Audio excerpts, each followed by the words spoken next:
ആലപ്പുഴയിൽ youth Congress KSU പ്രവർത്തകരെ മർദ്ദിച്ച മുഖ്യമന്ത്രിയുടെ ഗൺമാൻമാർക്കെതിരെ ഉടൻ നടപടിയുണ്ടായേക്കും. വധശ്രമം അടക്കമുള്ള കേസുകൾ ചുമത്താനിടയുള്ളതിനാൽ ഗൺമാൻമാരായ സന്ദീപും അനിൽ കല്ലിയൂരും ഇന്നലെ മുൻകൂർ ജാമ്യം തേടി ആലപ്പുഴ ജില്ലാ കോടതിയെ സമീപിച്ചിരുന്നു. 5 പേർക്കെതിരെയാണ് പ്രത്യേക അന്വേഷണ സംഘം കോടതിയിൽ റിപ്പോർട്ട് നൽകിയിരിക്കുന്നത്. ഗുരുതര അച്ചടക്ക ലംഘനവും കണ്ടെത്തിയിട്ടുണ്ട്. MG പ്രതീഷ് വിവരങ്ങൾ നൽകും. പ്രതീഷ്, ഗുരുതരമായ ആരോപണങ്ങളാണ്. അതിവേഗ നടപടിയുമായി SIT മുന്നോട്ട് പോവുകയായിരുന്നു. ഇനിയിപ്പോൾ അറിയേണ്ടത് വകുപ്പ് തല നടപടി എന്തായിരിക്കും? ആഭ്യന്തര വകുപ്പ് എന്താണെങ്കിലും കടുത്ത നടപടി ഉണ്ടാകുമെന്നുള്ളത് ഇന്നലെ തന്നെ ആഭ്യന്തര മന്ത്രി രമേശ് ചെന്നിത്തല പറഞ്ഞു കഴിഞ്ഞു. ഒരാളെയും വെറുതെ വിടാൻ ഉദ്ദേശിക്കുന്നില്ല എന്ന് പറഞ്ഞു കഴിഞ്ഞതാണ്. അപ്പോൾ ഇനി എന്ത് സംഭവിക്കാനാണ് സാധ്യത? അതോടൊപ്പം തങ്ങളുടെ ഭാഗം സംരക്ഷിക്കുന്നതിന് വേണ്ടി ഇവർ നടത്തുന്ന നീക്കങ്ങൾ, അതായത് ഈ അനിലും അതോടൊപ്പം ഈ സന്ദീപും ഒക്കെ നടത്തുന്ന നീക്കങ്ങൾ എന്താണ്? അതുകൂടി പറയും.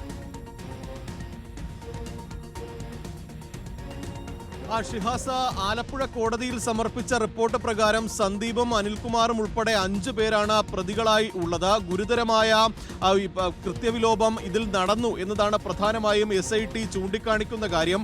ഒരു തരത്തിലും തലയ്ക്കടിക്കാൻ പാടില്ലായിരുന്നു. ലോക്കൽ പോലീസ് തടഞ്ഞിട്ട് പോലും അതിന് മറികടന്നാണ് ക്രൂരമായി ഇവരെ മർദ്ദിച്ചത് എന്ന് SIT റിപ്പോർട്ട് നൽകിയിട്ടുണ്ട്. വകുപ്പുകൾ ചേർക്കാതെയുള്ള റിപ്പോർട്ടാണ് നിലവിൽ നൽകിയിരിക്കുന്നത്. മാത്രമല്ല, വകുപ്പ് തല നടപടി വേണമെന്ന ശുപാർശ കൂടി SIT നൽകിയിട്ടുണ്ട്. അതുകൊണ്ട് തന്നെ വൈകാതെ തന്നെ അതുമായി ബന്ധപ്പെട്ടുള്ള നടപടികൾ, വകുപ്പ് തല നടപടിക്ക് ആഭ്യന്തര വകുപ്പ് തീരുമാനമെടുക്കും. നിലവിൽ DGP ആഭ്യന്തര മന്ത്രിക്കായിരിക്കും അല്ലെങ്കിൽ ആഭ്യന്തര വകുപ്പിനായിരിക്കും വകുപ്പ് തല നടപടിക്ക് ശുപാർശ ചെയ്യുക. അങ്ങനെയെങ്കിൽ ഈ 5 പേരെയും സർവീസിൽ നിന്ന് സസ്പെൻഡ് ചെയ്യാനുള്ള തീരുമാനമായിരിക്കും ആഭ്യന്തര വകുപ്പ് എടുക്കുന്ന കാര്യം. കഴിഞ്ഞ ദിവസം രമേശ് ചെന്നിത്തല പറഞ്ഞതുപോലും ആരെയും വെറുതെ വിടില്ല എന്നതാണ്. അങ്ങനെയെങ്കിൽ വൈകാതെ തന്നെ 5 പേരെയും സസ്പെൻഡ് ചെയ്തുകൊണ്ട് ആഭ്യന്തര വകുപ്പ് ഉത്തരവിറക്കാനുള്ള ഒരു സാധ്യതയാണ് ഉള്ളത്. മാത്രമല്ല, ഗുരുതരമായ വകുപ്പുകൾ കൂടി ചുമത്താനുള്ളൊരു നീക്കമുണ്ട്. വധശ്രമം ഉൾപ്പെടെയുള്ള വകുപ്പുകൾ ഒരുപക്ഷെ ചുമത്തിയേക്കാം. ഇതുൾപ്പെടെ മുന്നിൽ കണ്ടുകൊണ്ടാണ് ഈ പ്രതികൾ മുൻകൂർ ജാമ്യാപേക്ഷ സമർപ്പിച്ചിരിക്കുന്നത്. ആലപ്പുഴ ജില്ലാ കോടതിയിൽ സമർപ്പിച്ച മുൻകൂർ ജാമ്യാപേക്ഷ ഈ മാസം 26-നാണ് പരിഗണിക്കുന്നത്.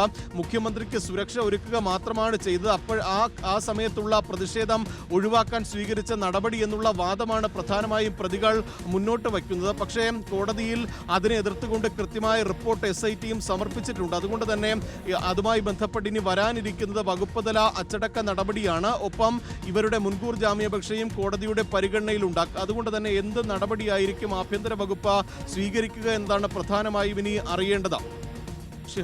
ശരി MG പ്രതീഷ്. അപ്പോൾ രക്ഷാപ്രവർത്തകർക്ക് ഇനി രക്ഷയുണ്ടാവില്ല എന്നുള്ളതാണ് മനസ്സിലാക്കേണ്ടത്. അപ്പോൾ വകുപ്പ് തല നടപടി, ഒരു സസ്പെൻഷൻ, അത് എത്രയും വേഗം തന്നെ പ്രതീക്ഷിക്കാം.